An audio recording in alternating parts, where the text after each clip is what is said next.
sometimes they don't know.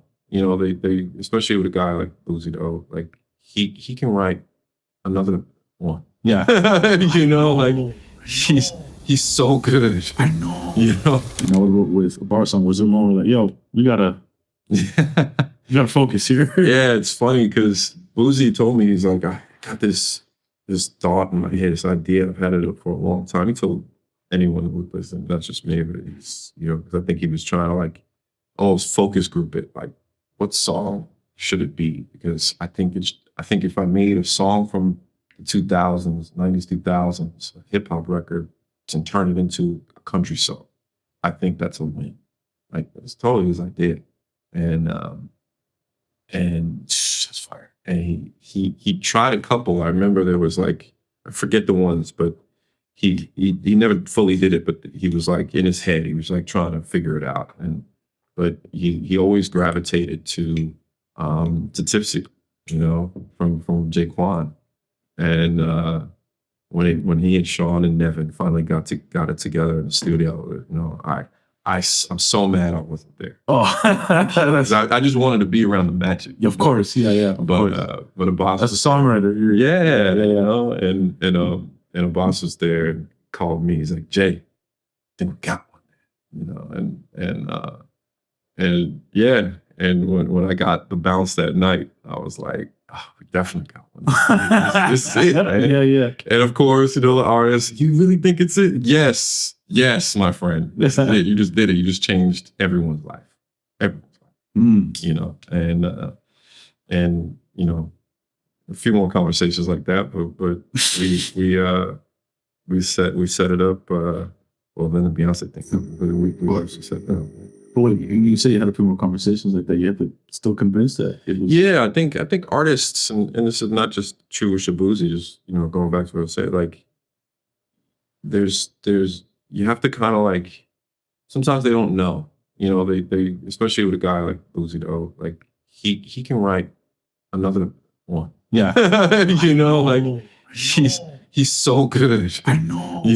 Yeah. So he's like, wait, is it this one? It's like, no, bro. I'm telling you, it's this right. one. Because it comes so easy to. Yeah. He gives everything to. Yeah. He really does. Boozy too. It's like anytime I get a Boozy record, I get excited. Yeah. And it's been years, but like him in the studio with his writing partner Kevin White you can't beat that. And I'm excited for him this year. That's going to be amazing. Mm-hmm. And Shaboozey, like I said, he's just going to do it again. That's why it's not. It's funny. People are like, well, how does it feel now? It's like, yeah, it feels great now, but it feels like it's going to be for a while. All right, everybody, we're going to take a little break because if you're listening and thinking, fuck, I could really use some guidance right now, and you're serious about building your career in the music industry, I'm now offering private strategy sessions. These are fully personalized, just you and me tackling whatever you need in your career. With over 16 years of experience working with artists, managers, and brands, I can help you map out your next moves. Now, whether that's structuring your team, scaling your brand, navigating the industry, even figuring out what steps to take, whether to go to a distributor or to a record label and figuring out what are the best deal points, I can help you with your career with where you're at. You can now book a one-on-one with me through my Calendly, and you can find the link in the description. Now let's get back to the pod. That's great. And so actually, my next question is like, how do you actually figure out a way to be able to make sure that strategically you're positioning it so it's long, fruitful career? Yeah. For me, the strategy, and I think you could see it being that he's so visible, is we're going to inundate the market. You're not gonna forget. That's the strategy. Yeah. I'm not even gonna be bashful about it. Like that's the strategy. Yeah. We're gonna be in your face. Well, what I mean, like that's super important, especially in this day and age, because like I was literally having this conversation with another manager yesterday because they were asking me, they said, do you think that if we put one song out and we're working this song, but we put another song out, it's going to distract from us? I'm like, brother, like everybody has a different algorithm. Like there isn't such thing. There's no such thing as oversaturation. There is no such thing as oversaturation. Yeah, and I think artists that they already saw this from me. It's like, who's they? Who's they? Because not everybody saw it, man. Exactly. You know what I'm saying? Post it again. Yeah. Like You know, let's do this other show. You know, 20 miles away. Right, You know, like right. whatever. Right. Because not everybody got to see it. Yeah. Not everybody got to hear it. You know? And those people might not even know they might know the song. Don't know the song. Maybe. Yeah. Maybe. But even maybe less that they'll know who the artist is behind the song. But if they start hearing another song that's starting to like raise its hand and become big, then you connect the dots to the other record. You're like, oh, this is Shaboozey. Yes. This is Boozy. Yes. You know what I mean? Yes. It's like, all right, you're starting to connect the dots a lot more, and that takes time. Yes. It takes time. Yeah. And it takes it takes repetition. Yeah. Doing it again and again. Yeah. And you know, listen, artists are humans. They're gonna get tired, and you know, sometimes we'll have to pull back a little bit For sure. But I think this day and age, you just have to stay in their faces until you don't have to anymore. Like, you know, Beyonce doesn't have to release a record every year. You know what I'm saying? Yeah. But I think 99.9% of artists do. You know? Yeah, absolutely. Yeah. Is it harder to manage an artist with no traction, or artist that has all the traction in the world? Depends on what you mean by harder. Like, I think there's a lot of psychology that goes into what we do. You know, there's a lot of counseling.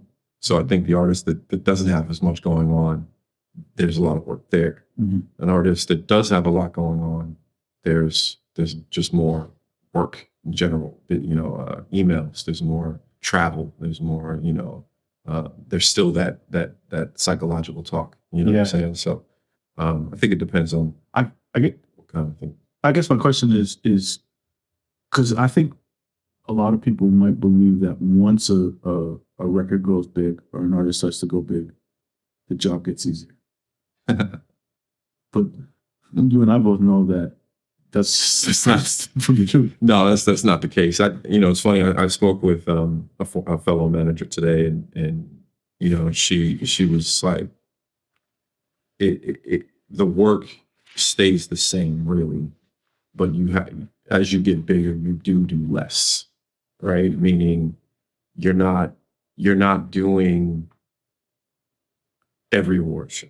You're not necessarily doing all the radio stuff. You're not, you know, all the promo things that are needed, because you're just, at that point, you as an artist is so big, you don't necessarily need to do this. Your fan base is going to lift you up. Yes. But when you're growing, you have to do those things. So there's a lot of work in that. So yeah, I think the work is different, but it's still work. It's still work for sure. Yeah, I found that when we were going through it with Jesse, when we had figures, Yeah. it was Record. yeah. Thank you. As if I wrote it. That's just but it was. I say thank you too. Yeah, for sure. Right. You know, like, But it was like 6 months of like the thing was growing, but then it was also the idea of whether we go sign with the record label or not. Yeah. Stay independent or not. Yeah. This is end of 2016, early 2017, so definitely a different time. It's like dog years now in music business. Like, but what I do remember, once we did do the deal, and it was still growing, the song, like just very slowly, but it was growing. I remember the work was a lot. It didn't change in terms of like when we didn't have any traction in terms, because you're still doing a lot of work. But what I remember a lot was like navigating the politics a lot. Because, and I don't know if it's the same way now, but it was like, well, if you don't do this over here, it can create conflict over here. Sure. And do you want to rub these people the wrong way? But I'm like, yeah, but my artist hasn't slept in 4 days. right. What do you? There's a balance. There's a balance for Yeah. sure. Those politics are definitely still there. You know, it's Yeah. like we every artist, every manager has partners. You know, the partners. You know, Spotify, Apple Music, Amazon, Right. Right. YouTube. Yes. And they all want the same thing multiple times from each successful artist. Yeah. And those are the biggest visibility plays. So you don't want to, upset the apple cart. You want those plays, you know what I mean? And I think those are the nuances that a lot of artists don't necessarily understand all the time. You know, they don't get that, okay, if we did this for one, you kind of have to do it for the other. But that's part of our job, is to, you know, navigate that and those relationships to the best of our ability. You know, I think, you know, everyone has their favorites, but all of it is important. Yeah. Are you, does it ever become a thing where with your artists, it doesn't matter which one it is, but like, how are you ultimately ensuring that they're staying healthy and grounded in these situations? Because it's a lot. Yeah, I mean, it's a conversation that's actually been most recent for me. Fair enough. You know, so yeah, you need to take care of your diet. You need to, you know, we just hired trainers, you know, but also I really expect everyone I work with to be an adult, take care of themselves.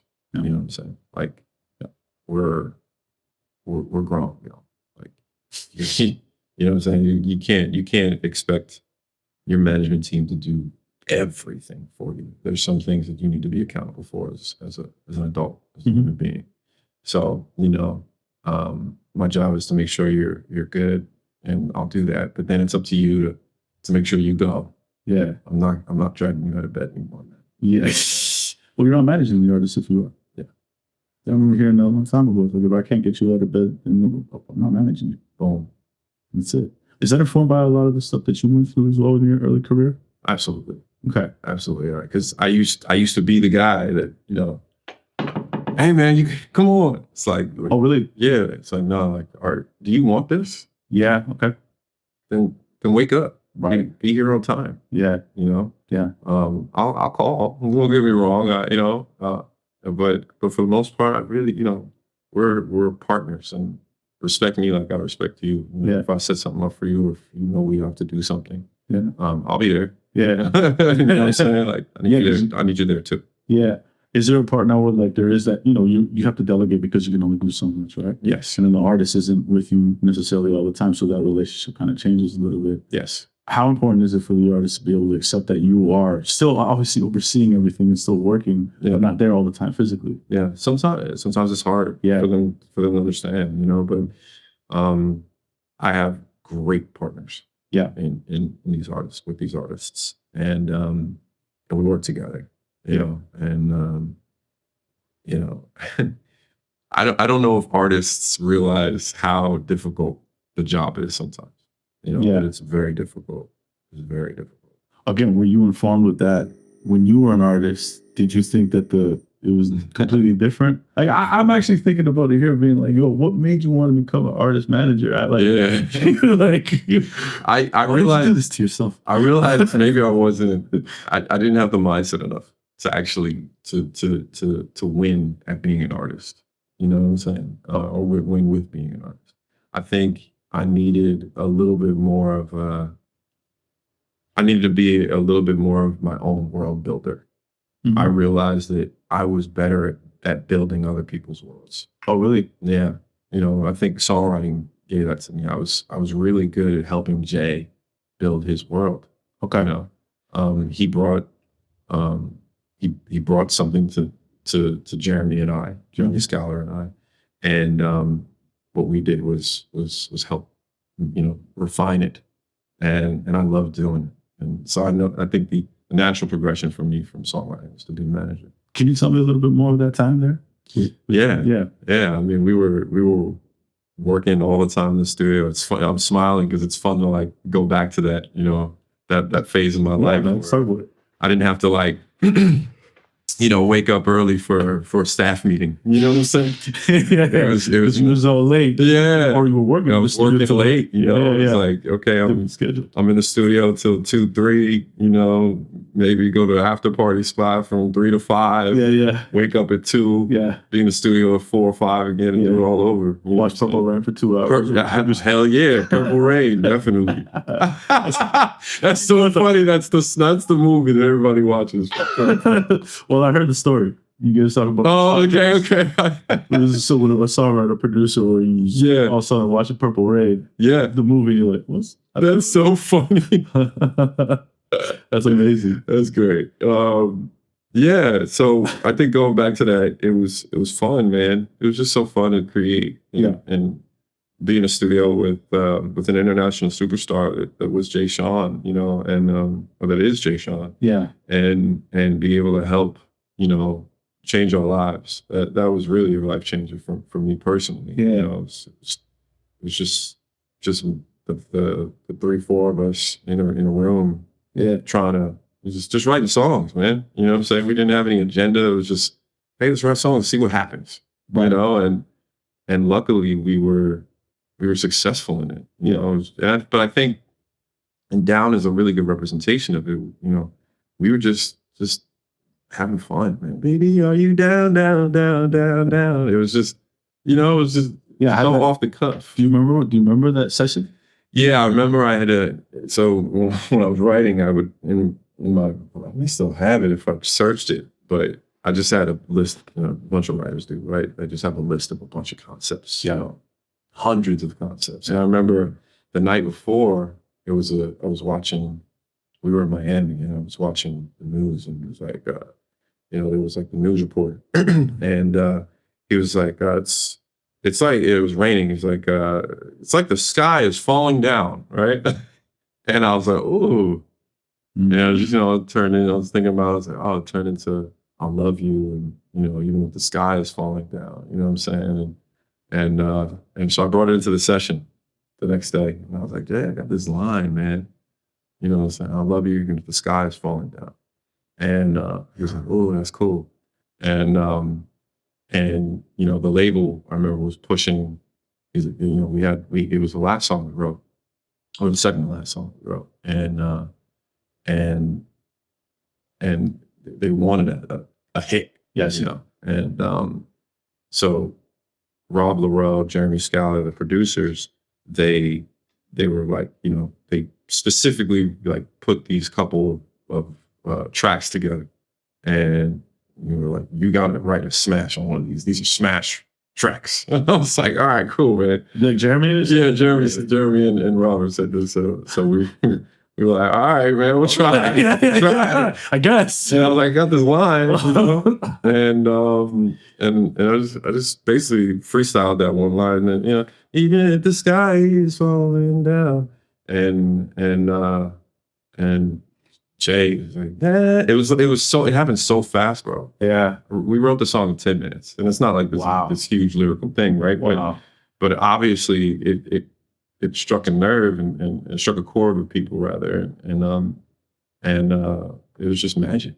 That's why I wanted to be in the room for a bar song, because I remember that. See, yeah. Chasing that feeling for the rest of your life, man. 100%. Yeah. Well, and then getting the chills thinking about it. Man, that's crazy, because I remember I heard the story was coming from Jay, where he was saying that he was even tricked into recording that record that night. Jeremy was like, hey, because Jay went into the booth, and Jeremy was like, watch this, I'm gonna cut this whole song. Oh, he told you that? He's I'm gonna cut this whole song. I'm like the whole thing, like right now, because we was Miami. We were like, okay, it's like 1 o'clock. You know, we're trying to get out of here, man. You know what I'm saying? We're trying to get active. Now it makes a lot of sense that you wrote that record in Miami as well. Yeah. Okay. Yeah. Well, it's funny you say that. I really believe that. That's why we try to send our artists to different places. Yep. Because even if it's the same chords, same tracks, what they write in LA is going to be different from New York, Miami, you know, London, whatever. Yeah. So it was just like the perfect storm of all that stuff. Yeah. And so So Jeremy was like, watch this. He's like, just do that one line again. Just, you know, so he sang it all the way through. He's like, just this one line, you know. And so, but Jeremy, genius he is, was literally fixing things along the way, knowing what he would need to get over. Fire. And Jay's such a great singer, so it didn't take a lot. Sure. But the whole song was done in less than an hour. Incredible. And that means writing and recording. Yeah. And we had our hit. Nice. You know. Well, we had let's say 90% of it hit. And then, you know, we didn't have we did have a bridge actually, but it wasn't that great. It wasn't that great. And we were like, well, Jay, you're signing Cash Money. I remember Jeremy saying, you're signing Cash Money. I'm gonna call Slim and we need Wayne. We need Wayne on this. And we were all like, yeah, we definitely need Wayne on this. So I'm just a songwriter. We leave. This is context 2008, 9. 2008. Wayne is on an incredible run. The run. The run. Yeah.